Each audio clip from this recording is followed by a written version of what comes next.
Good morning. Wait, I said that wrong. It is a great morning. Couple of notes for you today. This is primarily for my online students, but I'm going to give this to everybody. My online students don't know, but maybe you will know already. You've heard me say that every speech is for the audience. Every speech is for the audience. This means that it starts with you. It can be about you, but it's for the audience. Anytime you speak, you submit these videos, or you're speaking in public, you have to ask yourself, what does my audience need to hear in this moment? That particular audience. Your science class, if you give a speech there, they are different people, most likely, than somewhere else, your history class.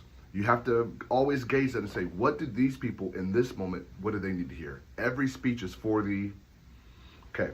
Number two, there's no wrong when it's on purpose.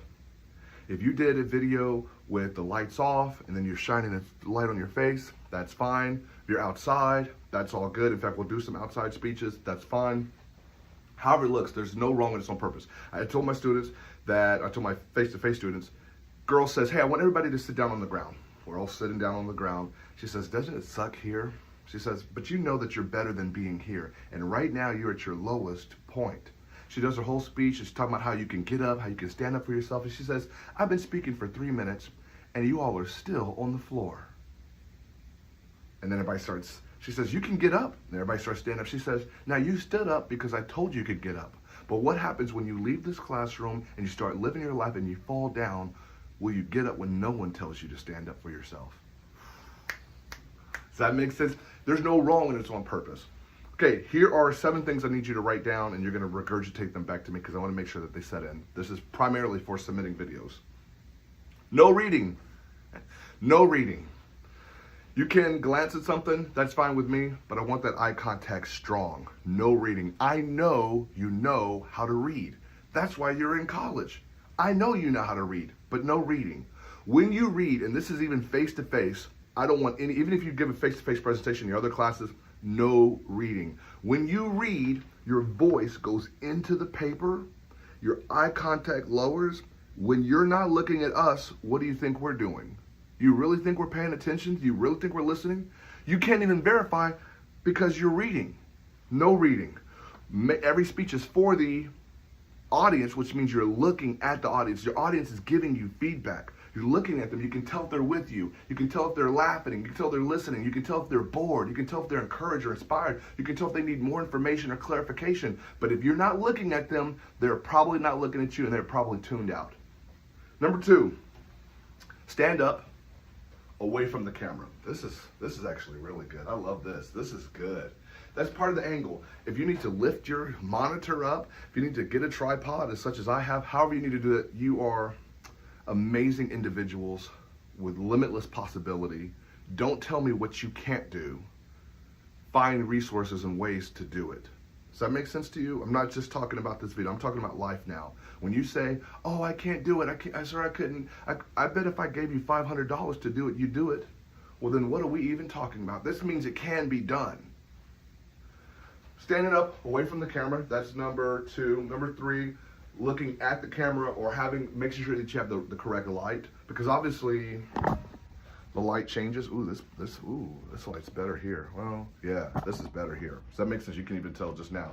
Now I got to find a way to show more of my body, but here, you don't have to show your full body, but at least probably stomach up was good. And even this, can you see now? You can't see what my hands are doing.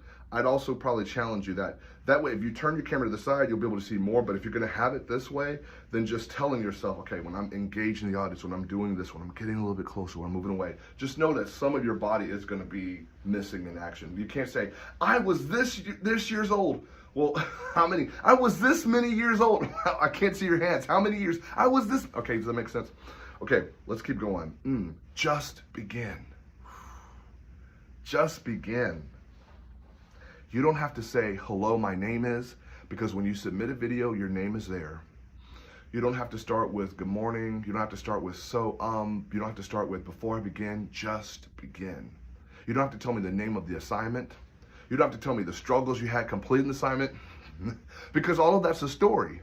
And I know that you might have gone through some things. For example, if you told me, sir, before I begin this speech, I just want to let you know, my roommate shot me.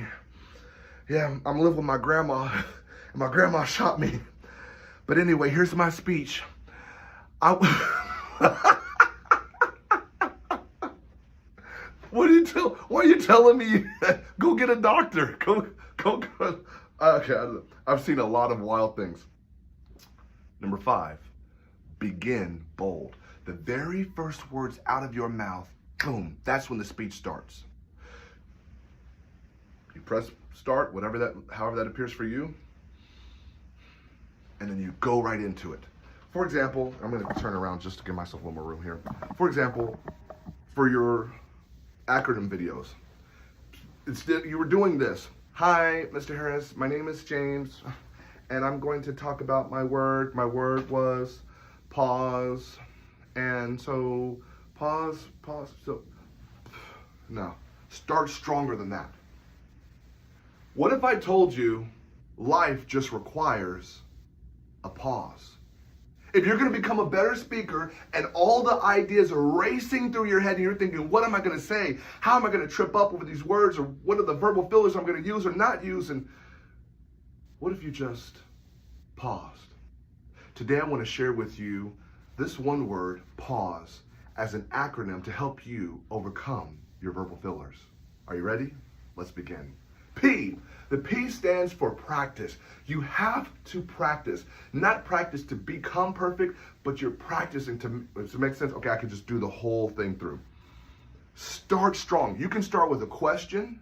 You can start with a bold statement. We've been talking about fire lines. We'll talk about more fire lines. But you can start with a fire line, however that appears for you. But the very first words, boom, I want them bold.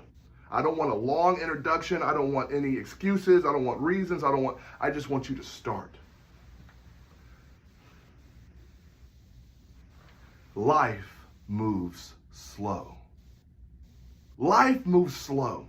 When you're becoming a speaker, your mind races fast, quickly, but life moves slow. Today I want to give you a gift of this acronym SLOW that will help you learn how to engage your audience. Okay, cool, you get it. Let me do it this way. You begin bold, also end bold. At the very end, what do you want us to do with this information? You can say, I challenge you to just take a pause. Whenever you're giving a speech, pause. And you'll realize you don't have to be perfect, but you can work towards perfection. You feel that? Okay, cool. I never want in conclusion. I never want in conclusion. I'm getting excited here. I never want in conclusion. You are not 5th graders. Respectfully. Verbal fillers. If you say, I miss her so much, I like tacos a lot, what's stronger than like? What's stronger than so? I want to push you here. Even if you're using the word correctly, the goal is to push you, to increase your vernacular. If you said, I like tacos, that might be true, but what's stronger than I like tacos? I love tacos. Bigger than that. I can't live a day without tacos. Bigger than that. If I go a week without tacos, I become a taco zombie. Whatever. You can make it a little outrageous, but you're just making it bigger. I like tacos. I don't believe you. I miss her so much. I don't believe you. What's stronger than so much? When I think about the day she walked out of my life, my heart breaks into 1,000 pieces. Do you feel that stronger? I go stronger than that. I miss her so much. No. The day she blocked me, I took my phone and I threw it to the ground in anger because I thought of the irony. I thought how ironic it was that the phone that she bought me on my birthday is now the same phone I'll never be able to hear her voice on. Do you see what we're trying to do? No, stronger than that. Last one. Some people I've noticed in online classes, particularly online classes, they don't enjoy submitting these videos. My pushback is, how do you expect to get better at something? By the practice. When you're looking at yourself, what is it about you that you don't enjoy? Well, okay, well, fix it. Either work on it or don't worry about it. I don't know how else to help you. That's something for somebody. Work on it or do not worry about it. That's what we're ultimately talking about. Getting reps. You can speak in front of other people. Say, I feel more comfortable speaking in front of other people. Then have your friend videotape in the back and then you do it full out in front of an audience. That is fine with me. Because I'm talking about the reps. The reason you know how to tie your shoes is because you've just done it. You have just done it. If you turn the lights off, you know how to do it. People could be in your face, you know how to do it. Does that make sense? We're talking about getting the reps. We're talking about more reps. More reps. There's no test in this class. There are no quizzes. It is just you versus you getting better. Let's do this.